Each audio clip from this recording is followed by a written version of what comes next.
I think it had to have been about 1971, because I remember putting Christina to bed. She was just a baby then. Peter wasn't even on the scene. And it was just a normal night, not a very eventful day.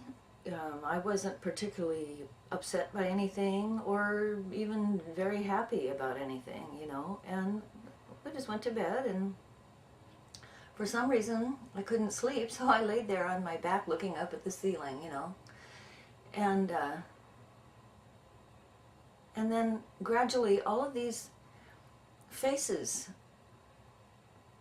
of Jesus started to appear on the ceiling, just one at a time, you know. One would phase in, and then it would disappear, and then another one would phase in and disappear, and they were like artists' portrayals of Jesus Christ.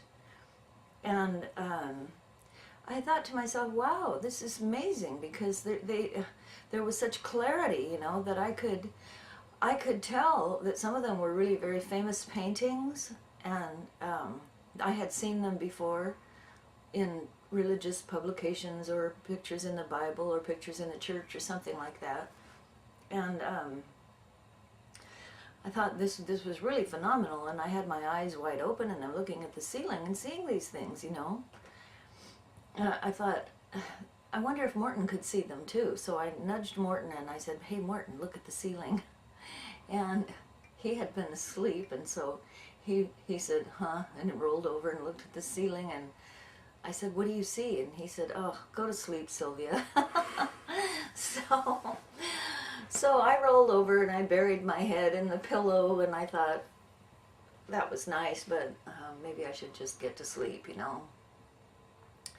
And I didn't see anything in the pillow, so, but then curiosity got the best of me, and I thought, I'm going to look at the ceiling again and see if they're still there.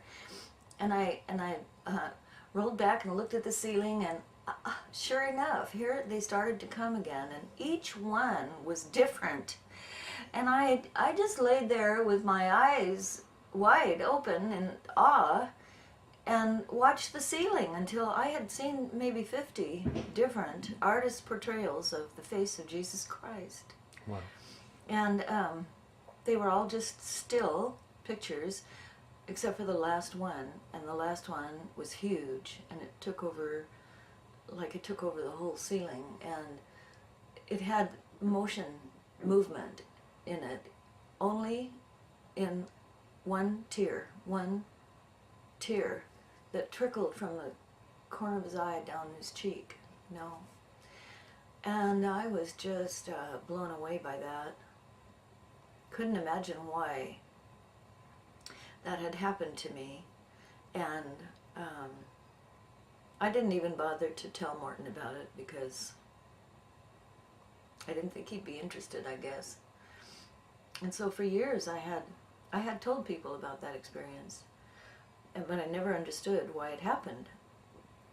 Okay, so then 10 years later, fast forward here, I'm remarried to Jack, and very much in love, and we were very happy, and had just returned from our first sailboat trip on the new sailboat up to Canada and back, when he had a pain in his arm and decided to go and have it checked out, and it turned out to be a malignancy. And in fact, he was diagnosed with stage 4 cancer, and so then he was sick for 13 months before he died. And I cared for him, of course, during that time. Toward the last, we had hospice nurses, and we were together in the condominium on the night that he died. I had moved his bed into the living room,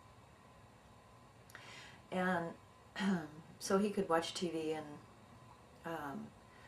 be accessible, you know, by the nurses, and not feel isolated away in a corner of the house.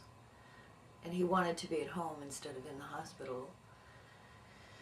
And we had Phil and Linda over to pray with Jack, because we knew that he was dying. The nurses had said this might be the night.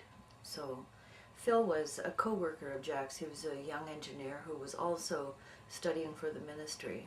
And he and Linda came over and we all prayed for Jack. And then he slipped into a coma. And it was just a matter of time. So I sat on, well, if you can visualize this, his bed separated the hallway that came to the living room from the front door, and I sat on the opposite side from that, on this side of the bed, and there was the bed, and then the hallway and the front door. And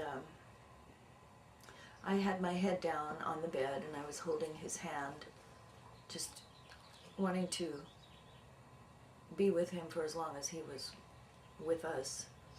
And it was late. It was like 2 o'clock in the morning. And I had my head down and my eyes closed. And in my mind's eye, I saw a tiny light. And I remember wondering if it was the optic nerve, because I had my eyes closed for a time, you know, and I was awake. And then I thought, well, I'll get up and walk around and stretch and stuff. So I did that, and then I sat down again and held his hand again, and the light reappeared. And it seemed to be getting bigger. And I thought, well, isn't that strange, you know? Why would I be seeing a light with my eyes closed like that? So I opened my eyes and, you know, stretched, and then I held his hand again and put my head down, and there was the light, just as big as when I had left it, and getting bigger. And then it started to move, and it was like undulating, like, and it was elongated, like, you know, it was vertical light, and it began to undulate more until I realized that it was like someone walking toward me, and I was just really blown away, fascinated with this, and a little scared. You know, my heart started to pound a little bit, and I thought, this is really interesting. I realized I had a choice at that point, that I could just get up and go have coffee with one of the nurses, or, you know, do something else. But I chose to stay with this because it was interesting to me, I guess. And so then this vertical light form continued to walk until it was like in the proximity of where our front door was in the condominium. And then I could see that it was a person walking toward me, and the person was wearing robes, and my heart was really pounding at that point. But I kept my head down and my eyes closed, and I was holding Jack's hand, and this person approached to the point where he was entering the living room. I recognized it was Jesus, without a doubt. And he stood opposite the bed from Jack and me and smiled at me, and I have never in my life seen such a radiant smile, and he was so joyous and reassuring, and